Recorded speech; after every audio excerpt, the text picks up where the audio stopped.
Jai Hind Defense Aspirants, welcome back to my channel SSP Success. Today we are going to cover an important topic that was in news and it's about South China Sea dispute. It's very important for your upcoming SSP and AFSP and in terms of GD and lecture. So let's get started with our topic and आपने ये dispute काफी time से सुनते हुए भी आ रहे होंगे South China Sea dispute. अब ये फिर से कैसे सुर्खियों में रहा उसको डिस्कस कर लेते हैं. देखो सबसे पहली बात ये है कि नेशनल रिलेशंस में रूल्स सिर्फ कमजोर कंट्री के लिए हैं जिनके पास पावर नहीं है अदरवाइज जो पावरफुल कंट्रीज है ना जैसे यूएसए चाइना किसी इंटरनेशनल कन्वेंशन को ये लोग मानते ही नहीं है सिर्फ अपने फायदे को देखते हैं अभी चाइना का ही एग्जाम्पल ले लेते हैं जैसे साउथ चाइना सी में किसी रूल या कन्वेंशन को नहीं मानते हैं चाइना बल्कि पूरे के पूरे सी पर अपना कब्जा जताया हुआ है चाइना ने. So first of all, we are going to understand the whole dispute, right? Context क्या है हाल ही में क्या हुआ था इंडो पैसिफिक रीजनल डायलॉग 2023 और ये कहाँ पे हुआ था ये हुआ था बेसिकली न्यू दिल्ली में ठीक है और उसको कंडक्ट किया गया मतलब ये कमेंस न्यू दिल्ली में हुआ था and that was conducted in Goa. अब पूरा का पूरा अगर हम कॉन्टेक्स्ट की बात करते हैं आपके सामने तो कॉन्टेक्स्ट ये है कि 3 दिनों के इंडो पैसिफिक रीजनल डायलॉग 2023 का जो ऑर्गेनाइज हुआ और इस डायलॉग में जो इंडिया के नेवी चीफ हैं उन्होंने साउथ चाइना सी में जो फ्रेजाइल सिचुएशन है या टेंशन है डिफरेंट कंट्रीज के बीच में और चाइना जो हर प्रकार के कोड एंड कंडक्ट को वायलेट कर रहा है उस पर अपना कंसर्न शो किया किसने हमारे नेवी के चीफ ने इंडियन नेवी के चीफ ने राइट. अब देखो उन्होंने ये कंसर्न शो किया so let's understand first why there are tensions in South China Sea what are the main reason for dispute and what are the new development that happen in South China Sea. तो मैंने इस topic को 3 parts में बाइफिकेट किया है. इससे ये होगा जब आप लेक्चर के लिए इस टॉपिक को यू नो नरेट या मतलब लेक्चर दोगे तो आपके लिए काफी अच्छे से इस टॉपिक को ऑर्गेनाइज करना इजी हो जाएगा. अब देखो सबसे पहली चीज देखो जो साउथ चाइना सी है ना हाँ जो साउथ चाइना सी में जो टेंशंस हैं आपको देखने को मिलती है वो सारी टेंशंस 9 डैश लाइन को लेके है. अब मैं आपको ये पिक्चर में दिखा देती हूँ यहाँ डायग्राम में ये जो रेड कलर की लाइन है what it depicts it is 9 dash line right जो कि साउथ उसमें है साउथ चाइना सी में है. अब ये जो 9 डैश लाइन है रेड कलर में आपको जो दिख रही है ना वैसे देखो इसी साल कुछ दिनों पहले चाइना ने अपने जो लेटेस्ट मैप को पब्लिश किया उसमें चाइना ने 9 डैश लाइन में एक और डैश इंक्रीज कर दिया. ये जो डैश हमें दिख रहा है वो उन्होंने कहाँ इंक्रीज किया ताइवान के नजदीक इंक्रीज किया. ये डैश चाइना ने इंक्रीज कर दिया और ये जो 9 डैश लाइन थी अब वो हो गई है 10 डैश लाइन. चाइना ने जो अपने मैप को रिलीज किया उसमें चाइना ने पूरे के पूरे अरुणाचल प्रदेश को अपना पार्ट बताया है. अक्साई चिन को भी चाइना का पार्ट बताया गया चाइना साउथ चाइना सी को भी उसके बाद right. Then India Malaysia and Philippines जैसी कंट्रीज ने इस चीज के अगेंस्ट रिट्रेट किया. उन्होंने ये बोला उन्होंने बेसिकली प्रोटेस्ट किया इस मैप के अगेंस्ट. अब चाइना ये बोलता है कि ये जो 10 डैश लाइन के अंदर का एरिया है जिसको पहले 9 डैश लाइन कहा जाता था उस एरिया पर इनका पूरा हक है इनके पूरे हिस्टोरिकल राइट्स हैं. मतलब कि आप हिस्ट्री देख लीजिए चाइना का ये कहना है कि चाइना ही इस पूरे एरिया को यूज करता हुआ आ रहा है. अब इस 10 डैश लाइन में बहुत सारे आइलैंड्स आ जाते हैं जैसे कि आप देख पा रहे हो यहाँ पे आपके ये परासल आइलैंड आ रहा है राइट. उसके बाद आपका ये स्पार्टली आइलैंड आ रहा है राइट. उसके बाद आपके जो है ऐसे ये स्कारबोरो शेल आ रहा है जहां आप ऊपर की तरफ देख पा रहे हो ठीक है. और कहीं ना कहीं आपको ये भी दिख रहा है कि ये फिलीपाइंस के इकोनॉमिक जोन के अंदर आ रहा है ठीक है. अब अगर हम देखें कि ये सारे आइलैंड्स पे भी उन्होंने क्या बोला कि हमारा हक है और अपना हक जमाते हुए आ रहे हैं. देखो जो साउथ चाइना सी है ना तो उसमें दूसरे कंट्रीज जो हैं उनका चाइना को ये कहना है कि एक कन्वेंशन है लॉज ऑफ सी का जिसको अनक्लॉज कहा जाता है.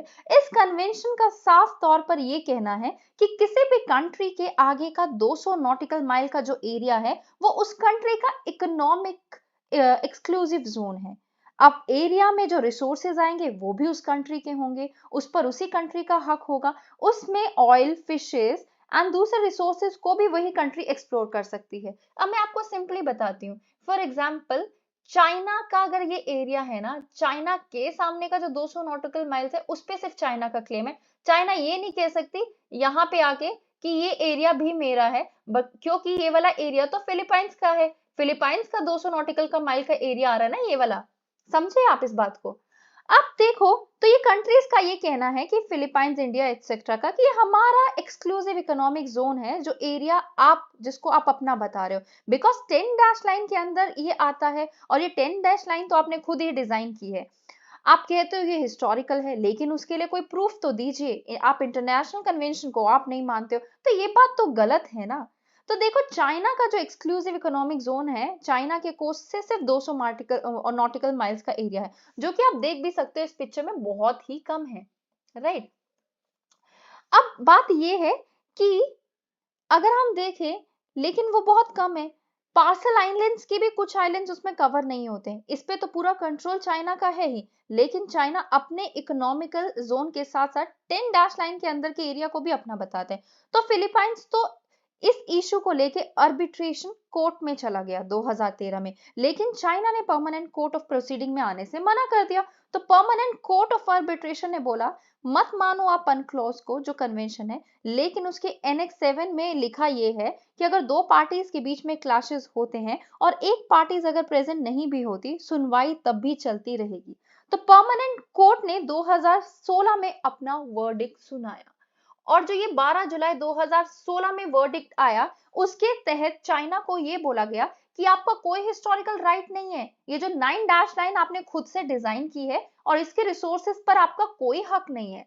सो इन शॉर्ट, चाइना को ये बोला गया कि चाइना ने वॉयलेट किए हैं सॉवरेन राइट्स फिलीपाइंस के, उनके इकोनॉमिक जोन में। कैसे? इंटरफेयर करके फिलीपींस के फिशिंग एंड पेट्रोलियम एक्सप्लोरेशन को, वहां पे आर्टिफिशियल आइलैंड्स को कंस्ट्रक्ट करके, और चाइना ने फिशरमैन्स को रोका है फिशिंग करने से उस जोन में, राइट। सो ये यहां तक का इशू था। अब हम जान लेते हैं कि स्ट्रैटेजिक इंपॉर्टेंस क्या है साउथ चाइना सी की। देखो, मोर देन 3 ट्रिलियन ट्रेड जो है यहाँ के वाटर से पास होता है। अगर इतना ट्रेड हो रहा है तो ग्लोबल इसकी इंपॉर्टेंस है। ये फिशिंग ग्राउंड है, ये रिच फिशिंग ग्राउंड है, जो लाइवलीहुड प्रोवाइड करता है मिलियंस ऑफ फिशरमैन को। यहाँ पे एनर्जी रिजर्व्स है, जो कि प्रूफ करता है कि ऑयल एंड गैस रिजर्व्स यहाँ पे अवेलेबल हैं। एनर्जी रूट्स, ये सिग्निफिकेंट एनर्जी रूट है for East Asian countries to transport oil and natural gas. Now let's talk about strategic importance of South China Sea for India. देखो, India की economic significance की बात करें तो ये सी लेन्स ऑफ कम्युनिकेशन है। Nearly 55% जो इंडिया का ट्रेड है वो यहाँ से ट्रांजिट होता है। एनर्जी रिसोर्स है, इंडिया देखो काफी टाइम से एक्सप्लोर करना चाहता है vast reserve of oil and natural gas को, तो ऑटोमेटिकली इंडिया का इंटरेस्ट यहाँ पे आ जाता है। मेरीटाइम कनेक्टिविटी है, ये साउथ चाइना सी लिंक करता है इंडिया की एक्ट ईस्ट पॉलिसी को, तो कहीं ना कहीं ये बहुत ज्यादा इंपॉर्टेंट बन गया। नाउ सिक्योरिटी सिग्निफिकेंस की बात कर ले। देखो, चाइना जो है वो क्या करता है, फ्रीडम ऑफ नेविगेशन को कहीं ना कहीं वॉयलेट करता है, और इंडिया सपोर्ट करता है फ्रीडम ऑफ नेविगेशन को।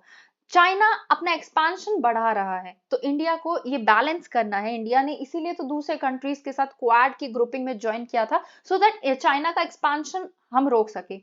ये इंडियन ओशन के इंटरेस्ट को वॉयलेट करता है, तो एक स्टेबल और रूल बेस्ड ऑर्डर बनाने की जरूरत है साउथ चाइना सी में, जिससे इंडिया अपने इंटरेस्ट को सेफगार्ड कर पाएगी इंडियन ओशन रीजन में। Now let's talk about geopolitical significance. ये रीजनल पावर की तरह से इमर्ज होके आता है, और इसमें इंटरेस्ट है इंडो पैसिफिक ऑर्डर की। अब इंडिया ने यूएसए, जापान, ऑस्ट्रेलिया, एशियान के साथ अलायंस बना के काउंटर करने की कोशिश की है इंडिया को, लेकिन हमने कल ही एक आर्टिकल, नॉट इंडिया को, चाइना को, हमने कल ही एक आर्टिकल कवर किया है जिसमें हमने देखा कि बाकी कंट्रीज जो हैं वो चाइना के साथ रिलेशंस को रिस्टोर कर रही है। रूल बेस्ड ऑर्डर प्रमोट करने की जरूरत है in terms of international law and norms, so that countries का बिलीव तो हो, जो पुअर या फिर हम कहें जो वीक कंट्रीज है, कि वो अप्रोच तो कर पाए अगर उनके साथ कुछ गलत हो रहा हो इंटरनेशनल लेवल पे। अब रीसेंट डेवलपमेंट्स की बात कर लेते हैं इस रीजन में। सबसे पहला 10 डैश लाइन, चाइना ने ये मैप रिसेंटली पब्लिश किया 2023 में, और 10 डैश लाइन दिखाई, जिसमें क्लेम किया कि उनका एरिया जो है वो उनके मतलब इकोनॉमिक एक्सक्लूसिव जोन से भी आगे तक का बताया। काफी सारे आर्टिफिशियल आइलैंड्स बिल्ड अप कर चुका है चाइना यहाँ पे, ठीक है। ग्रे जोन एक्टिविटीज मतलब स्लो इंटेंसिटी है कि कौन मतलब चाइना ने एम्प्लॉय किए हैं ओवर द मतलब बहुत सारे स्लो इंटेंसिटी से कॉन्फ्लिक्ट नियर बाय कंट्रीज के साथ चाइना के बढ़ते हुए जा रहे हैं और चाइना उस पर बता रहा है अपना ये मतलब अपनी मिलिट्री को भी वहां पे खड़ा कर रहा है धीरे धीरे।